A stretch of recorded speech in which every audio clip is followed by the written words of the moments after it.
Shalom pemirsa, selamat pagi, apa kabar? Saya berharap kita semua dalam keadaan baik. Pagi hari ini kita akan bersama merenungkan firman Tuhan, tetapi sebelumnya mari kita berdoa. Tuhan Allah Bapa kami yang di surga, kami bersyukur dan berterima kasih.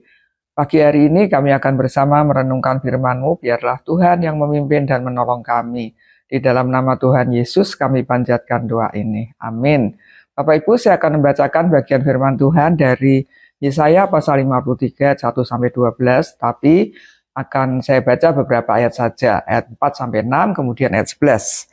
Demikian firman Tuhan. Sesungguhnya penyakit kitalah yang ditanggungnya, dan kesengsaraan kita yang dipikulnya. Padahal kita mengira dia kena tulah, dipukul dan disakiti Allah. Akan tetapi dia ditikam karena pemberontakan kita, dia diremukkan karena kejahatan kita. Hajaran yang mendatangkan damai sejahtera bagi kita ditimpakan kepadanya, dan karena bilur-bilurnya kita disembuhkan. Kita sekalian sesat seperti domba, masing-masing kita mengambil jalannya sendiri, tetapi Tuhan telah menimpakan kepadanya kejahatan kita sekalian. Ayat 11, sesudah kesusahan jiwanya ia akan melihat terang dan menjadi puas. Oleh pengetahuannya hamba-Ku orang benar itu akan membenarkan banyak orang dan kejahatan mereka dipikulnya. Demikianlah bacaan firman Tuhan. Bapak Ibu, tema kita pagi hari ini yaitu kabar baik.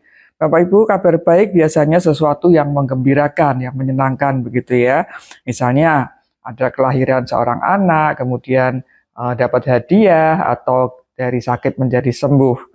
Tidak ada penderitaan yang dikatakan suatu kebahagiaan, dia atau sebagai kabar baik. Pasti penderitaan adalah kabar kesusahan. Tapi yang satu ini luar biasa, yaitu kabar baik yang melebihi segala kabar baik. Nah, sejak Adam dan Hawa, manusia pertama yang tidak taat kepada Tuhan, kemudian membuat mereka jatuh dalam dosa dan mengakibatkan setiap kita adalah manusia yang berdosa. Dan dengan jelas sekali dan pasti bahwa Tuhan akan menghukum manusia yang berdosa. Seperti yang dikatakan di dalam Roma pasal 6 ayat 23, upah dosa ialah maut, artinya apa? Yaitu kematian kekal dalam penghukuman, yaitu neraka. Tidak ada seorang pun yang dapat luput dari hukuman Allah ini. Dan tidak ada seorang pun yang dapat menyelamatkan manusia dari hukuman dosa. Hanya Allah sendiri yang sanggup untuk menyelamatkan manusia dengan cara Allah sendiri. Di mana Allah datang ke dunia dalam diri manusia, yaitu Yesus Kristus.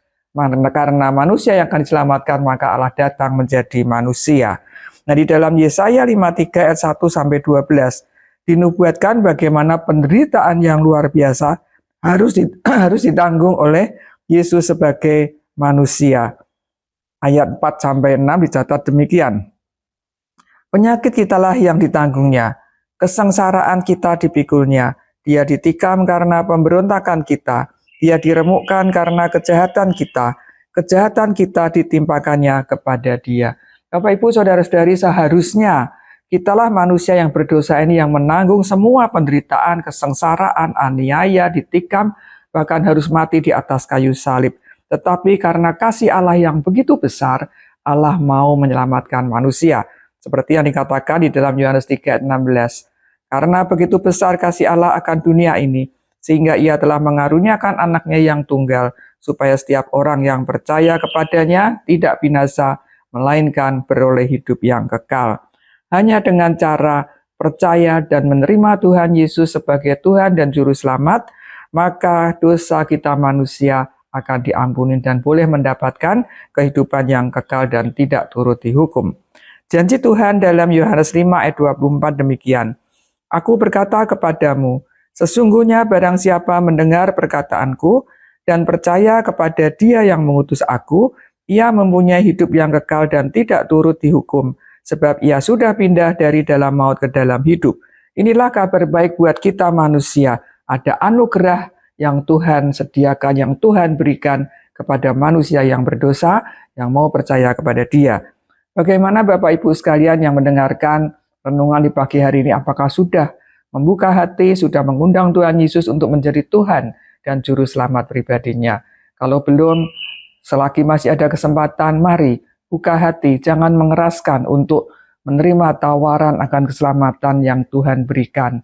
Kalau kita semua sudah percaya kepada Tuhan Yesus. Mari kita kabarkan kabar baik ini, karena banyak sekali orang yang belum kenal Tuhan Yesus, yang belum membuka hati dan belum menerima atau percaya kepada Yesus Kristus sebagai Tuhan dan Juru Selamat. Inilah tugas panggilan kita. Bapak Ibu, mari kita kabarkan kabar baik supaya banyak orang mengalami perjumpaan dengan Tuhan. Amin. Mari kita berdoa. Tuhan adalah Bapa kami yang di surga, kami bersyukur dan berterima kasih untuk firman Tuhan yang boleh kami renungkan di pagi hari ini. Kiranya Tuhan tolong kami, mungkin ada di antara pendengar yang belum membuka hati, belum percaya pada Tuhan Yesus, belum pernah menerima Engkau sebagai Tuhan dan Juru Selamat. Kiranya anugerah Tuhan bercurah kepada mereka sehingga mereka boleh percaya kepadamu dan mendapatkan keselamatan.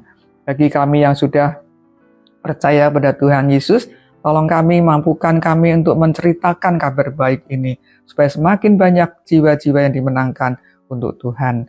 Kami juga berdoa ya Tuhan untuk pendengar daripada renungan pagi hari ini. Mungkin mereka sedang bergumul dalam masalah kesehatan, masalah pekerjaan, masalah ekonomi, masalah keluarga, dan sebagainya. Kiranya Tuhan mau melawat mereka satu persatu. Tuhan menjamah mereka, Tuhan menolong, supaya mereka juga boleh mengalami kasih Tuhan, pemeliharaan Tuhan, berkat Tuhan. Terima kasih Tuhan. Di dalam nama Tuhan Yesus Kristus kami panjatkan doa ini. Amin. Selamat pagi, selamat beraktivitas. Tuhan Yesus memberkati kita semua. Amin.